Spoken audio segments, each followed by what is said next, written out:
यत पुण्यं सर्वयज्ञेषु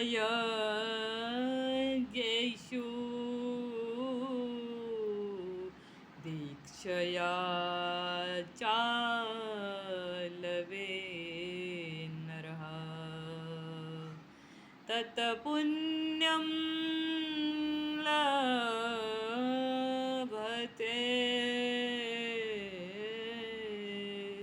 सद्यो गोभ्यो दत्वा तृणानि च। अर्थात जो पुण्य समस्त तीर्थ एवं यज्ञों द्वारा अर्जित होगा वह घर बैठे सहज ही गौ माता की सेवा एवं उसको चारा देने से प्राप्त होता है। तो यह सिर्फ आह्वान ही नहीं, यह समस्त हृदयों में अलख जगाने का समय है। हमारे भारतवर्ष के संतों द्वारा यह आह्वान गौ माता को राष्ट्र माता का दर्जा देना एक कोई साधारण विषय नहीं है, यह बहुत डिफ़िकल्ट विषय है। आज जो गति हमारे गौवंश की, हमारे समाज में, हमारे भारतवर्ष में, हमारी पृथ्वी पर जो हो रही है वह दशा निंदनीय है। हमारी आँखों से आंसू निकलते हैं, यह हमारी जो गलती हम लोग कर रहे हैं, अपने प्राण प्रिय हमारी गौ माता, हमारे पशुओं को हमने यूं ही आवारा छोड़ दिया है। समाज में हमारी पौराणिक विधि, हमारे प्राचीन सभ्यता, हमारे सांस्कृतिक जो विचारधाराएं हैं वो कहीं ना कहीं डगमगा रही हैं। इस आधुनिक प्रणाली जो हमने अपनाई है और हम गले लगा रहे हैं लगातार, ये कहीं ना कहीं बाधा बन रही है। तो इसलिए हमें आंतरिक होकर यह सोचना होगा, क्या हम यह सही कर रहे हैं? हम मंदिर में जाकर देखते हैं प्रत्येक भगवान के जो प्रत्येक शक्तियाँ हमें नज़र आती हैं मंदिर में, उनके कहीं ना कहीं एक प्रिय, उनके साथ एक पशु जुड़ा होता है। वो पशु क्या दिखाता है हमें? क्या यही दिखाता है कि हम समाज में भेदभाव करें पशुओं के प्रति? हमें जानना होगा कि समस्त पशु,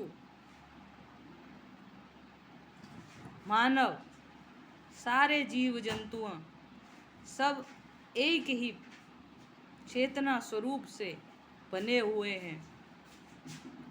और बात रही कि हमारे जो देवी देवता हैं वो अपने साथ एक पशु अवश्य रखते हैं, ये दिखाते हैं कि हम अधूरे हैं पशुओं के बिना। तो हमें अपने अंदर करुणा, कंपैशन जगाना होगा, क्योंकि हमारे भीतर हर एक चीज़ बनाने वाले ने बनाई हुई है, सिर्फ हमें जगाने की आवश्यकता है। जब हम समाज में, हम जेन जी और आगे की जो जनरेशन है वो देखती है कि हमारे माता पिता, हमारे पूर्वजों ने क्या यही वृक्ष लगाए थे,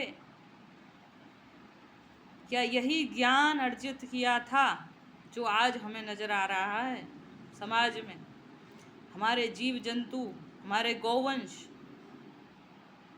इस प्रकार से अंधकार की ओर हमने डाल दिए हैं और कोई जागृति नहीं है, ना स्वच्छता के ऊपर, ना पौधारोपण के ऊपर, ना गौवंश संरक्षण के ऊपर।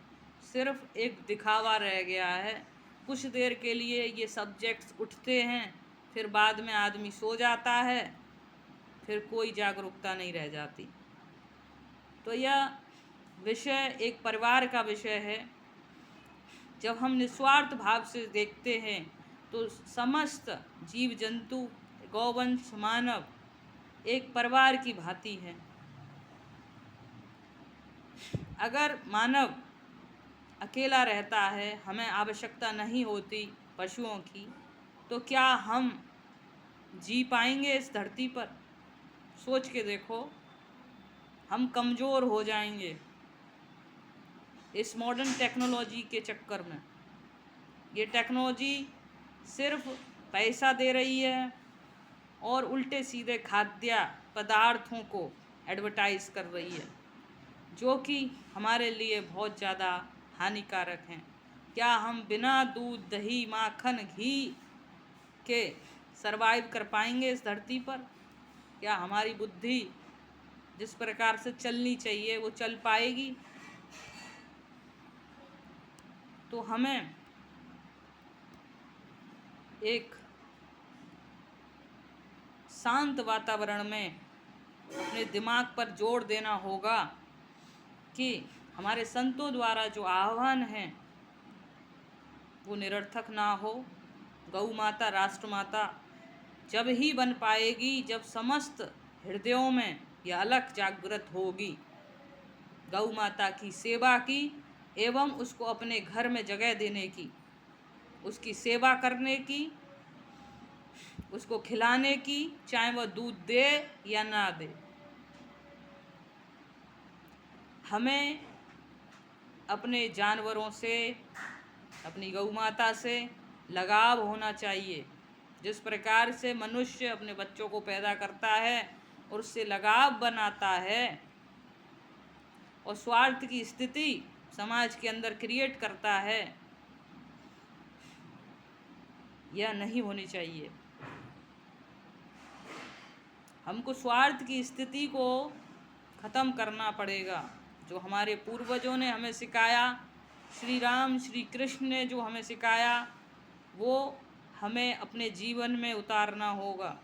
जब तक हम अपने जीवन में नहीं उतारेंगे उनकी कही गई बातों को, तब तक हमारा जीवन वेस्ट है। संभल नहीं सकोगे, चाहे कितनी भी प्रोग्रेस कर लो। हम सभी को मिलकर चलना होगा और जो हमारे मुख्य केंद्र बिंदु हैं, इनके बिना हमारा जीवन नहीं है, हम मृत के समान हैं। तो मेरा सभी नागरिकों से, मेरे समस्त सोसाइटी के मेंबरों से यही हाथ जोड़कर विनती है, कृपया करके स्वच्छता अभियान, पौधारोपण एवं गौवंश संरक्षण की ओर ध्यान दें। और ध्यान ही ना दें बल्कि इसको कर्म के द्वारा इसको पूर्णता प्रदान करें। जय श्री राधे।